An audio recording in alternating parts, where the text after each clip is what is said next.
Hi everyone, it's Sherry Vegas here, and in this resin tutorial today I'm going to be putting a new twist on a technique I've tried previously to make the coolest rose themed coasters.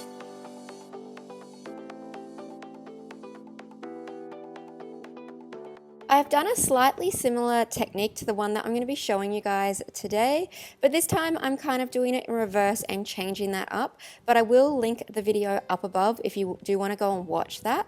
But what I'm doing first is I'm adding some white resin into my mold. So I've got this really beautiful flower mold because I do want to be making these look like flower coasters. Now I am ignoring the sort of pattern that is imprinted into this mold because it's actually going to end up being on the bottom of the coaster, but I just really liked the shape of this mold. So I've put my white casting resin down, which is the Barnes Epoxy Cast, and I've just added a little bit of titanium white from Just Resin, which is their epoxy paste pigment, into that to color it white.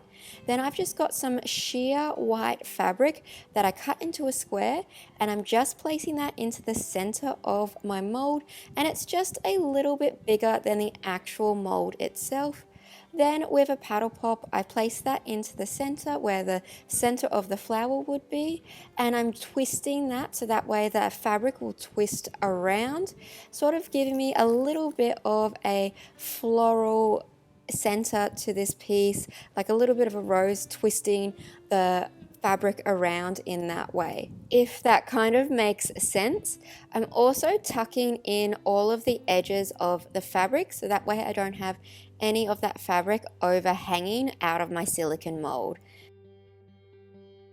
Then on my second coaster, I'm going to be doing all of the exact same things. So putting the white resin down first, then placing my square of fabric over the top, using a paddle pop stick to twist in the center, pulling the fabric inwards, creating that sort of spiral look to the center, and then just tucking all of that fabric in until I'm happy with how this is looking.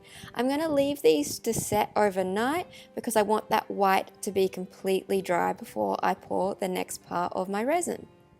It's the next day and I've mixed up some glitter, so I'm using this hot pink glitter, like a raspberry sort of color, with a softer pink, and mixed up a batch of resin again, and I've added that all together into a little Ziploc bag to create a piping bag. I did wait for this to get thicker, but I think I waited a little bit too long for the glitter resin mixture to get thick, and it was a little bit of a struggle to pipe it out, so it wasn't the neatest piping. But I still thought it looked pretty once it was done. I added some of that into the center as well. So on this first coaster here, I wanted to do like a glitter border edge and glitter in the center. And then on the second coaster, I just add some glitter into the center. But you can see the resin was starting to set and it was getting quite thick and quite hard to push out. But I still managed to do it and it still looked pretty good in the end. After I had my glitter down, I mixed up some more casting resin and I've colored it with two different translucent dyes. So on this first one, I used Ruby Red from Barnes, which is a tint. And then I also used a sort of shimmery pink that I had that was like a non-brand name shimmer pink. And I've added the shimmer pink into the center and the red on the outside.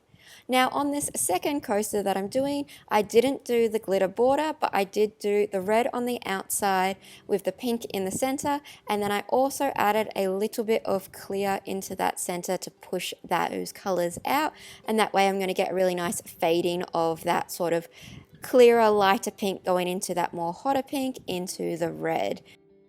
And then I just used a heat gun to pop any bubbles that I had, but you can see that there is still a little bit of that white fabric sticking out of my mold, and that's just because these are more shallow molds, so it was really hard to do the twist without getting it to pop out slightly, but that's okay because I am going to be top coating these pieces, so that way I can cover that little bit of the white fabric that just pokes out above the top of my mold. And you can see here when I do demold this that I do have that pattern on the back of my coaster, which honestly doesn't bother me too much because it kind of looks cool in just the all white. But if it's something that you don't want to have, you could always do a coat of resin on the back and get rid of that, or sand it off. And this is what the second coaster looks like, which I also like. I did get a lot of migration of that glitter, but I still think it looks pretty cool the way it is. And I just got that migration of glitter just because I was too impatient and didn't want to wait for the glitter to set, the resin to set, before I applied the next layer of resin. So if you don't want the glitter to migrate through, you just need to have a little bit of patience and wait for that to set before doing the red and pink resin. Now I'm just going to be adding a top coat to these pieces. So I've added latex on the bottom of the coaster just to protect it, and then I've given the top of the coaster a really light sand back, just using like a 600 grit, sanding that all over. This is just going to help my top coat resin to stick a lot better to my coaster. And then I also just used a bit of alcohol spray and sprayed that down just to make sure I didn't have any of the resin dust still on my coaster before I top coated it. Then I've mixed up some top coat resin and I'm just applying that all over to the top of my coaster. And then I'm going to just be using a blowtorch to pop any bubbles that I might have from my top coat resin. And then once my top coat resin has had a few days to cure, I can then go back in and just take all of that liquid latex off the back of my coaster. And you can see here, as I'm taking that liquid latex off the back, it then pulls off all of those resin drips that have gone down the edge of my coaster. And I'm left with a really perfect finish to the back. Latex is one of my favorite ways of protecting the back when I am doing a top coat, especially on a mold that is shaped irregularly like this. It makes it a lot easier than taping it off. And I also did add a little bit more glitter along the edge of my glitter coaster, but I really love how these both have turned out.